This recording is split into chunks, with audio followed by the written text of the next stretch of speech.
Le film commence avec un jeune homme qui se réveille dans un ascenseur qui accélère puis s'arrête brusquement. Un groupe d'autres jeunes hommes ouvre l'ascenseur et Gali pousse le nouveau gars dehors. Le groupe se rassemble autour de lui, mais il court. Avant d'aller loin, il trébuche et se rend compte que toute la zone est murée. Le débutant est alors emprisonné, mais Albi le libère rapidement. Albi lui demande qui il est, mais le jeune homme n'a aucun souvenir. Albi lui dit que c'est normal puisque tout le monde n'avait aucun souvenir en arrivant. Albi lui fait visiter la glade, lui expliquant comment tous les jeunes hommes connus sous le nom de gladères travaillent ensemble pour cultiver de la nourriture et construire des abris. L'ascenseur d'où il vient, connu sous le nom de Box, leur est envoyé une fois par mois pour leur livrer tout ce dont ils ont besoin, ainsi qu'un nouveau membre du groupe. Cependant, aucun d'entre eux ne sait qui les a envoyés là-bas. Albi le présente à Newt, son commandant en second. Le nouveau remarque une ouverture dans le mur, alors Albi lui explique qu'il est interdit de dépasser les murs. Plus tard, Chuck aide le débutant à trouver un endroit où dormir. Lorsque le débutant se présente à la porte, Chuck souligne qu'ils ne peuvent pas entrer. Minot et Ben sortent du mur, alors Chuck précise que personne d'autre que les coureurs n'est autorisé. Cela pique la curiosité du débutant, mais Gali le pousse dehors. Du chemin. Les autres se rassemblent alors que le débutant panique. Soudain, quelque chose bouge de façon inquiétante à l'intérieur des murs avant qu'ils ne se referment. Ce soir-là, Newt explique aux débutants que les coureurs cartographient le labyrinthe depuis 3 ans pour trouver une issue. Newt lui fait remarquer un son subtil qui résonne autour d'eux, notant que c'est le labyrinthe qui change constamment. Seuls les gladères les plus forts et les plus rapides peuvent être des coureurs puisque personne n'a jamais survécu en restant coincé toute la nuit dans le labyrinthe. Newt prétend qu'il existe des choses appelées grivères qui tuent quiconque reste coincé dans le labyrinthe. Plus tard, le débutant déclare qu'il veut devenir un coureur. Soudain, Gali met le débutant au défi de s'entraîner. Au début, Gali le bête et le nargue facilement, mais le débutant utilise finalement la force de Gali contre lui. Énervé, Gali glisse les jambes du débutant, le faisant tomber et se cogner la tête. Soudain, le débutant se souvient qu'il s'appelle Thomas. Les gladères le célèbrent et lui souhaitent la bienvenue dans le groupe, même Gali. Leur célébration est interrompue lorsque quelque chose gémit au loin. Gali note qu'il s'agissait d'un grivé, qui, heureusement, ne peut pas franchir les murs. Lorsque Thomas dort, des souvenirs lui reviennent, notamment les visages de médecins et d'une jeune femme. Le matin, Albi l'emmène se promener. Albi note que ce n'était pas toujours aussi paisible dans la glade. D'autres sont morts de peur, alors ils ont rétabli l'ordre pour maintenir la paix. Albi note que Thomas est curieux, contrairement aux autres, mais il doit quand même suivre les règles. Albi lui montre alors le mur où sont gravés les noms de chacun, y compris ceux des morts. Thomas ajoute son nom sur le mur. Plus tard, Thomas aide à l'agriculture tout en trouvant des moyens de s'échapper. Tout ce que Thomas propose a déjà été essayé et échoué. Thomas se dirige alors vers les bois, mais Ben apparaît soudain et lui saute dessus. Ben l'accuse de leur avoir fait quelque chose et essaie de l'étouffer. Thomas attrape un os d'animal et le claque sur la tête de Ben pour s'échapper. Il retourne ensuite au glade et Newt lance une pelle sur le visage de Ben. Thomas explique que Ben vient de l'attaquer de nulle part. Les autres plaquent Ben au sol et soulèvent sa chemise, montrant une blessure infectée. Albi explique que Ben a été piqué par un grivé, ce qui l'a affecté par le changement. Albi demande ce que Ben a dit à Thomas. Il admet que Ben prétend que tout est de la faute de Thomas. Vers la tombée de la nuit, les gladères forcent Ben à retourner dans le labyrinthe. Ben tente de s'échapper alors que les murs se ferment lentement, mais les gladères le poussent. Bientôt, Ben n'a d'autre choix que de partir. Ce soir-là, Thomas rêve d'un laboratoire et d'un scientifique qui lui assure que Wicked est bon. Il revoit le visage de la jeune femme, et elle lui promet que tout va changer. Thomas se réveille et trouve Minot et Albi se dirigeant vers le labyrinthe. Thomas se demande pourquoi Albi est entré puisqu'il n'est pas un coureur. Newt suppose qu'Albi voulait savoir où Ben a été piqué. Newt insiste sur le fait qu'ils font tous confiance à Albi puisqu'il a été le premier à arriver à la glade et à aider tous ceux qui sont venus après. Les gladères attendent leur retour vers la tombée de la nuit, mais les portes commencent bientôt à se fermer. Soudain, ils aperçoivent Minot portant un Albi blessé. Tout le monde lui crie de traverser sans Albi, mais les portes étant presque fermées, Minot est encore loin derrière. Thomas se glisse impulsivement à l'intérieur et passe de l'autre côté au moment où les portes se ferment. Thomas vérifie Albi, qui s'est fait piquer. Soudain, les griffeurs hurlent au loin et les murs commencent à bouger. Minot se lève pour partir, mais Thomas insiste pour ne pas quitter Albi. Les deux traversent le labyrinthe en portant Albi, mais les grivères se rapprochent bientôt. Thomas remarque des vignes sur un mur, alors il hisse Albi pour le cacher. Minot remarque un grivet à proximité, alors il panique et s'enfuit. Thomas a du mal à supporter seul le poids d'Albi, alors il se cache dans les vignes. Il voit les jambes mécaniques du grivet alors qu'il passe à côté de lui. Lorsque la voie est libre, Thomas attache les vignes pour maintenir Albi en place. Ensuite, il se cache lorsque le grivet revient. Thomas recule mais marche sur du slim.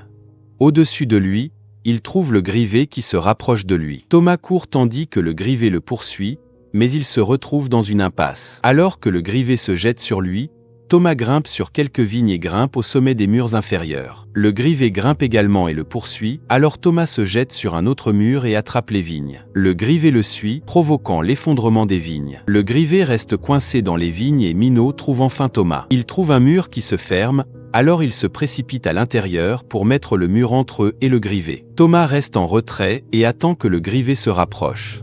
Thomas entre dans le mur, parvenant à peine de l'autre côté avant qu'il ne se ferme. Le lendemain, le labyrinthe s'ouvre et à la surprise de tous, il voit Minot et Thomas ramener Albi. Minot annonce que Thomas a tué un grivet. À la salle du conseil, Gali souligne que Thomas a enfreint les règles. Bien que Thomas ait sauvé Albi et Minot, tuer un griffeur pourrait causer des ennuis. Gali suggère de punir Thomas, mais Minot veut le recruter comme coureur. Soudain, ils entendent du mouvement à l'extérieur. La box est remontée en dehors du planning habituel. Lorsqu'il l'ouvre, il voit une jeune femme à l'intérieur avec un mot à la main qui dit qu'elle est la dernière. Elle se réveille soudainement et halète le nom de Thomas avant de s'évanouir. Newt demande si Thomas la connaît, mais il prétend que non. Les autres deviennent nerveux à l'idée que la boîte ne transportera pas plus de fournitures. Thomas décide de retourner au labyrinthe, mais Minot l'arrête. Thomas souligne qu'ils n'ont jamais capturé ou tué un grivet auparavant. Ils devraient donc enquêter sur ce à quoi ils sont confrontés. Après mûre réflexion, Minot amène plus de personnes pour les aider. Le groupe se dirige vers l'endroit où ils ont laissé le corps du grivet. Il retire ensuite la jambe, qui se défait. Minot trouve un appareil caché dans sa chair et voit le numéro 7 dessus et l'étiquette WCKD. Il ramène l'appareil aux autres et Thomas exhorte tout le monde à y retourner pour trouver un moyen de s'échapper. Gali est contre le non-respect des règles, il souligne donc que Thomas devrait être puni. Finalement, Newt décide que Thomas passera une nuit dans la fosse en guise de punition,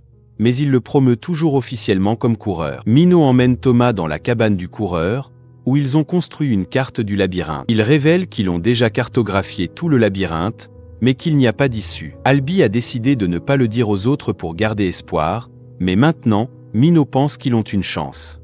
Le labyrinthe est divisé en 8 sections, marquées par des numéros. Chaque fois que le labyrinthe change, il ouvre une section selon un modèle spécifique. La section s'était ouverte alors qu'il était à l'intérieur. C'est donc de là que venait probablement le grivet qui l'ont tué.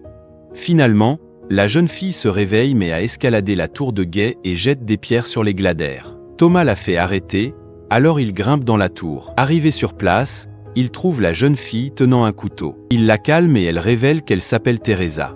Lorsqu'il se présente, Teresa affirme qu'elle ne se souvient pas de lui. Plus tard, Thomas raconte qu'elle est venue avec le mot et que la boîte n'a pas été descendue depuis. Teresa se souvient avoir été dans l'eau, surveillée par des gens, et une femme qui mentionne « Wicked » est une bonne chose. Thomas admet qu'il a fait des rêves similaires et qu'il y a vu son visage. Il se demande pourquoi ils sont les seuls à avoir d'autres souvenirs que leur nom. Teresa révèle 2 seringues qu'elle a trouvées dans sa poche avec l'étiquette WCKD. Thomas pense que c'est ce que signifie Wicked. Ce soir-là, Thomas propose d'injecter à Albi une des seringues. Albi commence à riposter, alors Teresa lui injecte une injection pendant que les autres le maintiennent au sol. Immédiatement, Albi perd connaissance.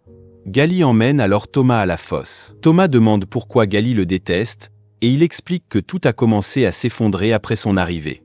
Bientôt, Chuck apporte de la nourriture à Thomas pendant qu'il est dans la fosse. Chuck lui montre un petit jouet qui, selon lui, venait de ses parents, même s'il n'en est pas sûr. Thomas assure à Chuck qu'ils trouveront un moyen de s'en sortir. Chuck lui donne alors le jouet et dit que même s'il ne se souvient pas de ses parents, il espère que Thomas les trouvera et le leur donnera.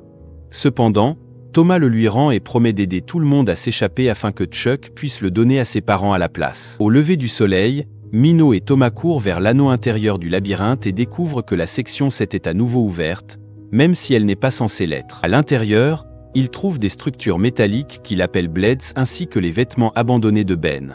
Soudain, l'appareil qu'ils ont retiré du grivet émet un bip. Ils suivent là où les bips augmentent plus rapidement jusqu'à atteindre une zone que même Minot ne reconnaît pas. Lorsqu'ils atteignent une impasse, le bip s'arrête et le numéro sur l'écran devient vert. Soudain, Les murs ouvrent un chemin et ils entrent à l'intérieur. Ils atteignent un tunnel où une lumière rouge les scrute. Quelque chose bouge à proximité, alors les deux s'enfuient.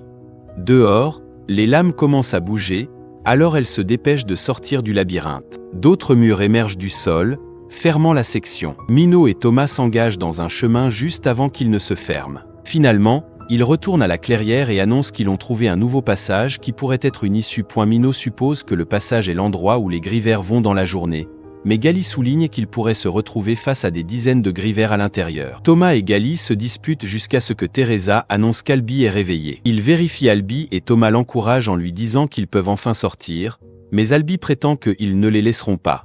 Il se souvient de tout et raconte à Thomas qu'il a toujours été leur favori. Une agitation à l'extérieur attire l'attention de tous. Les portes du labyrinthe ne se ferment pas, mais d'autres portes s'ouvrent autour de la glade. Des Grivets émergent, alors tout le monde court se mettre à l'abri. Thomas et quelques autres se cachent sur le terrain, mais l'un d'eux se fait prendre par un Grivet. Thomas conduit tout le monde dans le village tandis que Gally emmène quelques personnes à l'intérieur de la boîte. Les Grivers tuent de nombreux gladaires et détruisent leur camp. Quand l'un d'eux leur bloque le chemin, Teresa lance une lanterne, brûlant la créature. Pourtant, le Grivet les poursuit. Albi s'effondre, alors Thomas se place entre lui et un Grivet. Soudain, Newt et quelques autres lancent des lances sur le monstre et guident le groupe vers la salle du conseil. Les gladaires restent silencieux pendant que le Griffer grimpe sur la structure. Le Grivet détruit le toit et prend l'un d'eux. Chuck est capturé, mais Thomas et Minot l'attrapent. Albi pirate le Grivet jusqu'à ce que son bras se brise et s'éloigne. Cependant, Albi est rattrapé par un autre Grivet. Thomas l'attrape et Albi lui dit de sortir le reste avant qu'il ne soit emmené. Soudain, les Grivets disparaissent. Gally arrive et frappe Thomas, l'accusant d'être à l'origine de tout. Gally rappelle à tout le monde qu'Albi a dit que Thomas était l'une des personnes qui les avait envoyés là-bas. Convaincu que Gally a raison, Thomas attrape le dard qu'Albi a coupé au Grivet et se poignarde. Il perd bientôt connaissance. Thomas rêve d'une installation et voit que beaucoup d'entre eux étaient là quand ils étaient plus jeunes. Il a vu les gladaires à l'intérieur des réservoirs alors qu'il était surveillé par le scientifique. Quand il se réveille, lui et Teresa sont à l'intérieur de la fosse. Newt explique que Gally a pris le relais et insiste sur le fait que quiconque ne le rejoindra pas sera banni dans le labyrinthe avec Thomas. Thomas révèle qu'il se souvient que la glade est un test qui a commencé quand ils étaient enfants. Ils ont été expérimentés jusqu'à ce qu'ils commencent à disparaître un à la fois. Thomas avoue que lui et Teresa ont travaillé pour les personnes qui les ont placés là-bas. Cependant, il ne sait pas pourquoi lui et Teresa ont été envoyés là-bas. Newt l'encourage en lui disant que ce qui est important, c'est ce qu'ils peuvent faire maintenant. Il exhorte Thomas à terminer ce qu'il a commencé pour qu'Albi ne soit pas mort pour rien. Plus tard, Thomas et Teresa sont emmenés à la porte. Certains hésitent encore à les bannir, se demandant si Thomas pourrait les aider à s'échapper. Cependant, Gally insiste sur le fait qu'ils n'ont pas besoin de risquer leur vie pour partir. Gally révèle alors qu'il n'a pas l'intention de bannir Thomas et Teresa. Au lieu de cela, il les offre aux Grivers.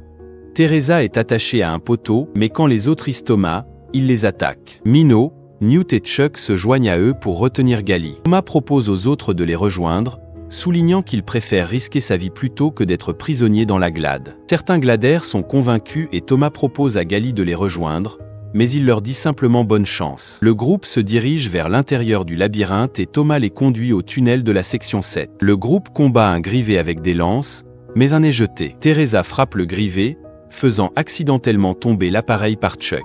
Chuck saute par-dessus et l'attrape, mais trouve un autre Grivet qui grimpe. Les autres jettent le Grivet du pont, mais deux autres émergent. Chuck et Teresa ouvrent le tunnel pendant que les autres combattent les Grivets. Au bout du tunnel, Teresa active un code de sécurité et demande le code à Thomas. Thomas demande à Minot la séquence dans laquelle les sections du labyrinthe s'ouvrent. Soudain, un Grivet tombe sur Minot, alors un autre gladé poignarde les monstres au visage. Le Grivet mord le gladé et l'entraîne. Minot crie la séquence, alors Teresa utilise le code pour ouvrir la porte. Soudain, les murs du chemin se ferment, écrasant les griffeurs à l'intérieur. Une porte s'ouvre à l'intérieur du tunnel et les survivants entrent. Ils se dirigent vers une autre pièce et trouvent les scientifiques morts. Ils atteignent la salle de surveillance et voient des moniteurs qui montrent la glade. Thomas active un clip vidéo, où le docteur Avapej se présente comme la directrice des opérations du département World Catastrophe Killzone. Elle félicite le téléspectateur pour avoir terminé les masses trials. Elle raconte que le soleil a brûlé la Terre,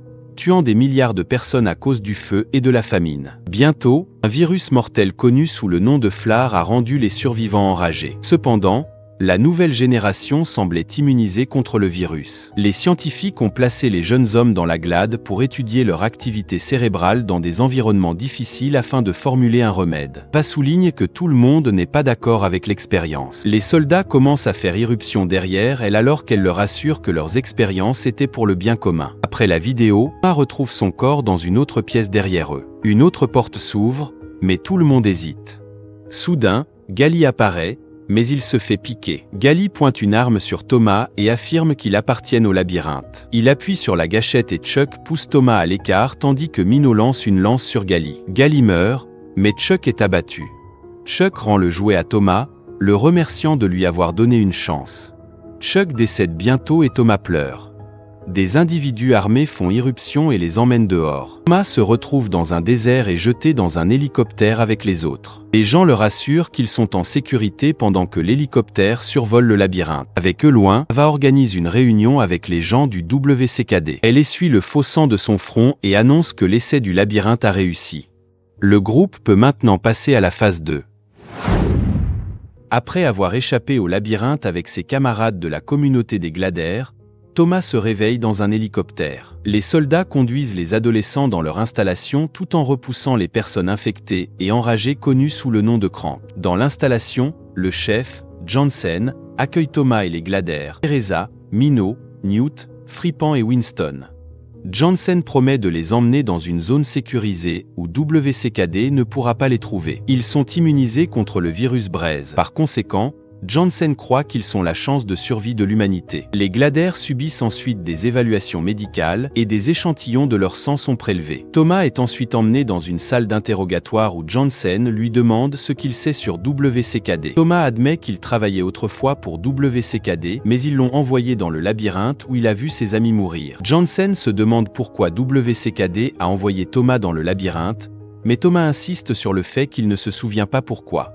Après cela, Thomas est conduit à la cafétéria où il trouve d'autres jeunes provenant de différents labyrinthes. Il rejoint une table où les autres écoutent un autre survivant principal raconter comment ils ont été sauvés. L'autre enfant montre Harris, qui est dans l'installation depuis le plus longtemps, venant d'un labyrinthe rempli de filles. Johnson arrive pour annoncer le prochain groupe de personnes qui seront transférées dans la zone sécurisée. Thomas voit Teresa marcher avec Crawford dehors, alors il essaie de les suivre. Un garde lui bloque le passage et lui dit que Teresa va simplement subir plus de tests. Ce soir-là, Thomas entend les conduits s'ouvrir et trouve Harris. Harris le pousse à le suivre, alors Thomas rampe à l'intérieur par les grilles. Il regarde des brancards couverts être roulés dans une zone restreinte. Harris dit à Thomas qu'il apporte de nouveaux brancards chaque nuit, mais il ne sait pas ce qu'il y a dedans car les conduits n'atteignent pas la salle restreinte. Le lendemain, Johnson rassemble plus d'adolescents de la cafétéria. Thomas a raconté aux gladaires ce qu'il a vu, mais Newt lui conseille de ne pas s'attirer d'ennui tant qu'ils n'en savent pas plus. Pourtant, quand Johnson et les autres partent, Thomas fait semblant de faire partie du nouveau groupe. Le garde le bloque, sachant qu'il n'a pas été appelé. Thomas essaie quand même de se faufiler,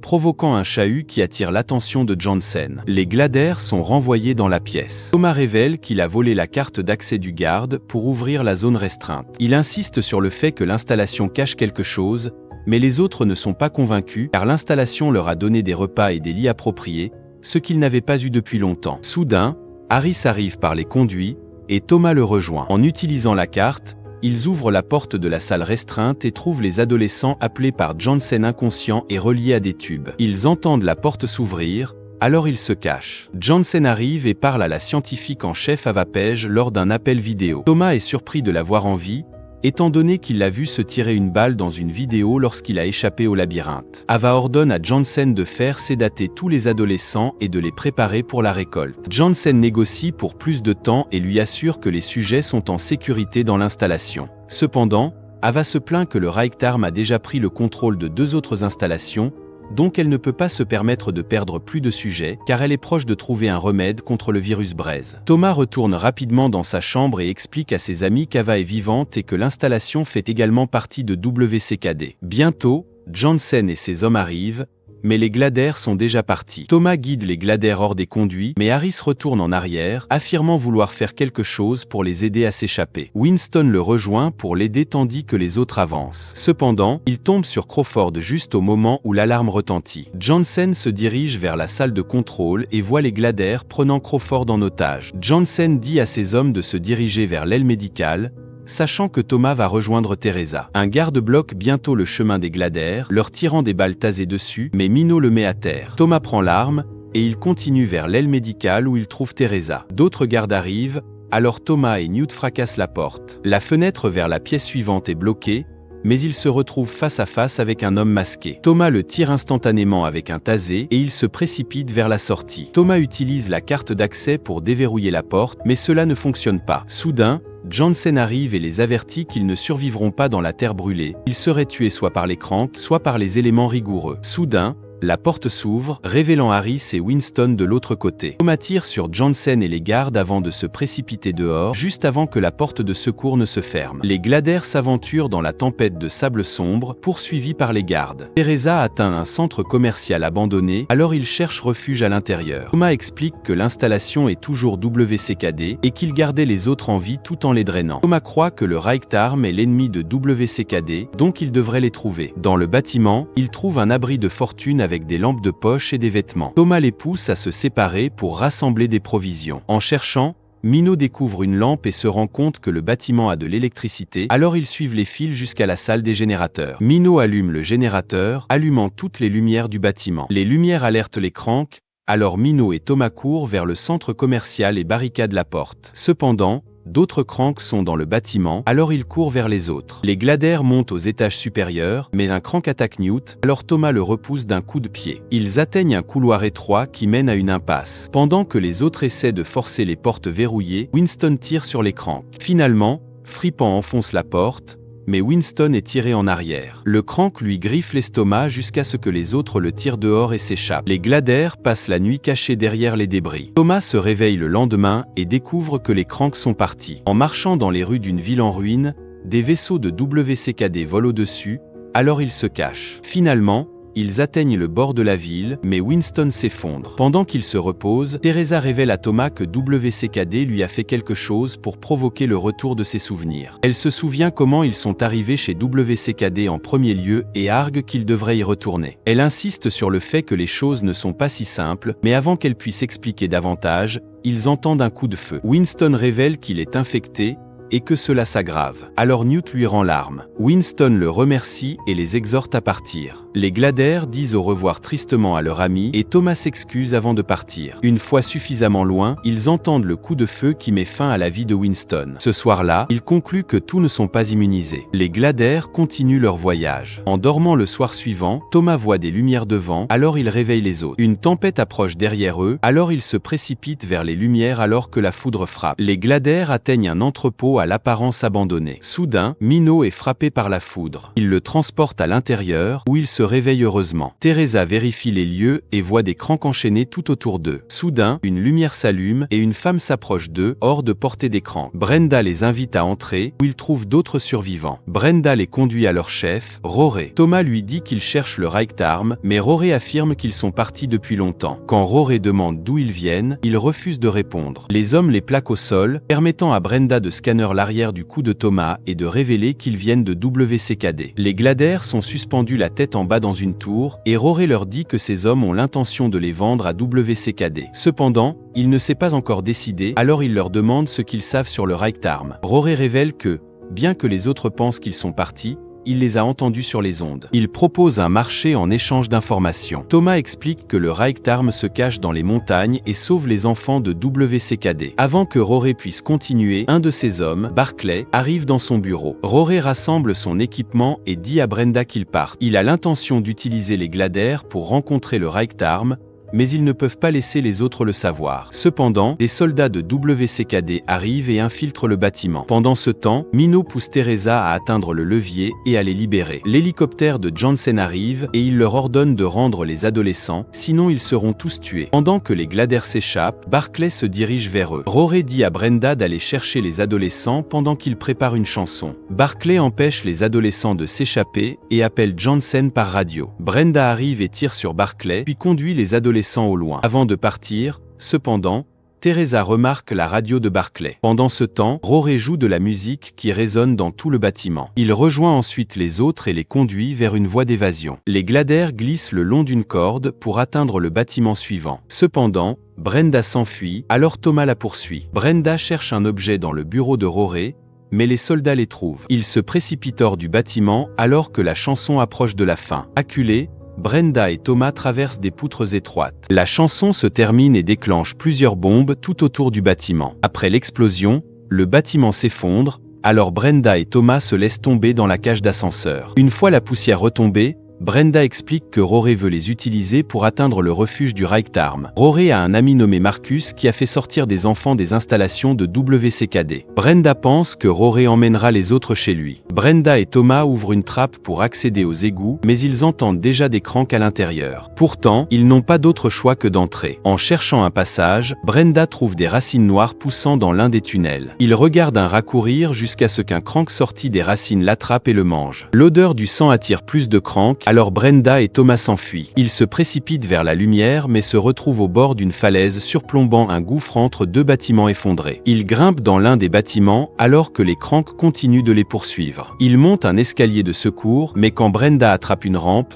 elle se casse, la faisant tomber sur une fenêtre fissurée. Elle essaie de bouger, mais chaque mouvement forme une nouvelle fissure. Thomas se fraye un chemin vers elle, mais un crank descend et attaque Brenda. Elle le repousse d'un coup de pied, mais il continue d'attaquer. Thomas arrache la barre métallique, attrape Brenda, puis casse la vitre. La vitre se brise et le crank tombe. Une fois de retour dans les rues, Brenda révèle que le crank lui a mordu la jambe. Elle sait qu'elle est infectée mais exhorte Thomas à continuer. Ils trouvent une rue pleine de survivants, y compris des enfants. Enfin, ils atteignent le bâtiment de Marcus, mais un homme affirme qu'il est déjà mort. Thomas demande si les autres ont été là, et l'homme affirme que ses amis sont à l'intérieur avant de les laisser entrer. Cependant, l'homme insiste pour qu'ils boivent dans une bouteille qu'il leur propose. N'ayant pas le choix, ils boivent tous les deux, et l'homme les pousse à l'intérieur. À l'intérieur, ils se séparent pour chercher les autres. Thomas commence à se sentir étourdi en cherchant parmi les nombreux visages dans le club. Il retrouve Brenda, qui ressent également les effets de la boisson. Elle embrasse Thomas, mais il imagine qu'elle est Teresa. Il recule,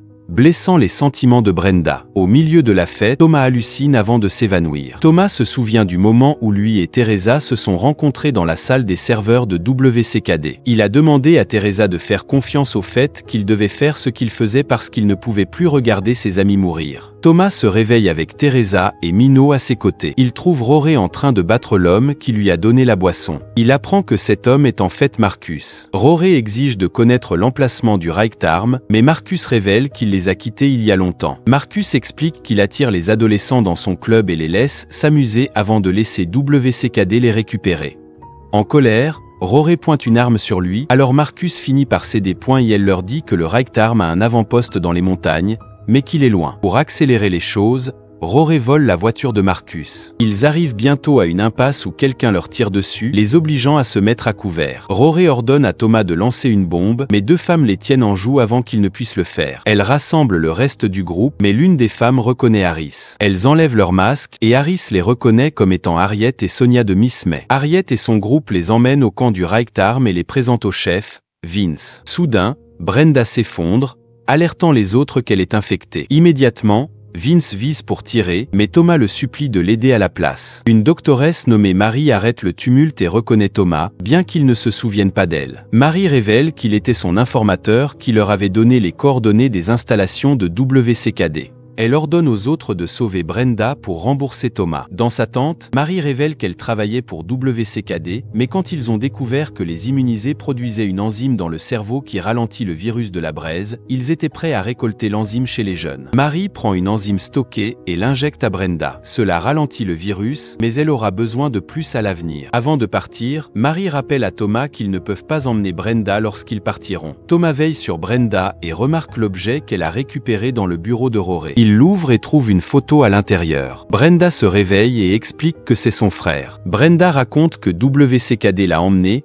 mais après les avoir testés, ils ont rejeté Brenda et ont gardé son frère. Elle ne l'a pas revu depuis. Plus tard, Thomas trouve Teresa seule sur un rebord. Teresa raconte qu'elle n'avait que sa mère avant WCKD, mais qu'elle est tombée malade. Teresa a enfermé sa mère, mais elle est devenue un crank. Une nuit, Teresa est allée la voir et a découvert qu'elle s'était arraché les yeux. Teresa souligne que des millions de personnes souffrent comme elle, alors ils ne peuvent pas leur tourner le dos. Par-dessus son épaule, Thomas voit des hélicoptères s'approcher. Il se rend compte qu'elle a appelé WCKD, alors il se précipite pour avertir les autres points. Cependant, avant que Thomas n'atteigne le camp, un hélicoptère largue des bombes, brûlant tout sur son passage. Des soldats descendent et neutralisent tout le monde avec des tasers. Les Glader aident Harriet et Vince à riposter. Thomas trouve la tente de Brenda en feu, mais elle s'est déjà échappée. Rory l'incite à fuir avec eux, mais Thomas veut sauver ses amis. Un soldat lance une grenade électrique sur le camion de Vince, les assommant lui et les adolescents. Rory dit à Thomas qu'ils ne peuvent rien faire d'autre que fuir, mais Thomas refuse de partir sans ses amis.